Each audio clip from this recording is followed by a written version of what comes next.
Not until the cold-hearted CEO walked straight up to the girl and even questioned her in a coquettish tone why she dumped him did everyone finally realize the girl they'd looked down on just moments ago was someone they couldn't afford to mess with.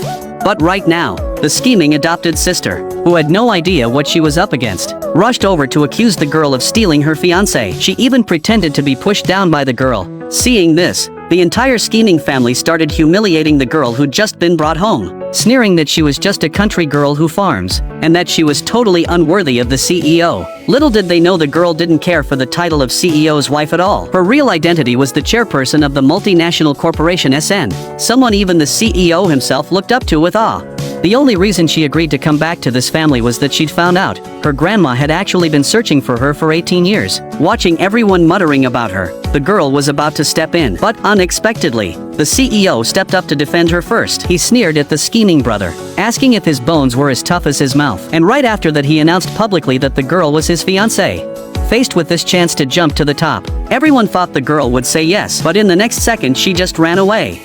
When the girl got home at night, she happened to hear her grandma worrying about matters related to SN Corporation, the calculating adopted sister. In order to make things difficult for the real young lady who had just been found and brought home, deliberately framed the contract in the girl's hand as fake. She was convinced that a girl from the countryside could never get a cooperation contract with SN Group. Little did she know, the girl she looked down on was none other than the renowned chairman of SN Group. It turned out that just the day before, the whole family was sitting around the dining table, completely stuck when it came to the cooperation plan with SN Group. At that moment, Grandma specially asked the neglected girl if she had any good ideas. The others, worried that the girl would come back to claim a share of the family property, all cast malicious glances at her. To everyone's surprise, the girl directly asked Grandma if she wanted the contract, and even said she could directly bring over the contract worth $1 billion.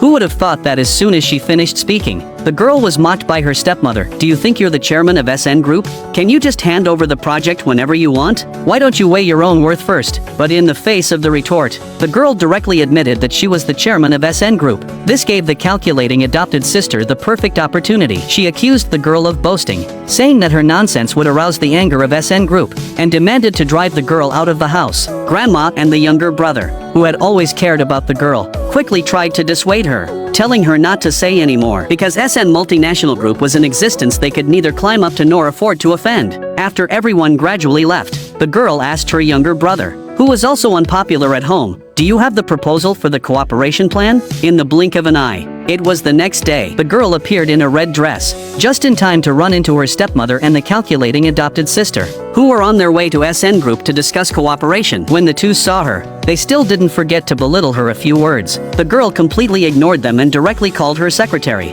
telling her to teach the two a lesson. Later, when the two arrived at SN Group, the secretary said that the chairman was having a meeting and asked them to wait. Just as they were about to sit down to wait for the chairman, the secretary stepped forward and added, "The chairman doesn't like others sitting on her reception chairs." The two had to stand there waiting. They stood for 2 whole hours, their waists and backs aching, but they didn't dare to sit down for a moment. It wasn't until 2 hours later that the girl suddenly pushed open the office door and walked straight to the chairman's seat, sitting down without hesitation. This made the two of them shocked beyond words.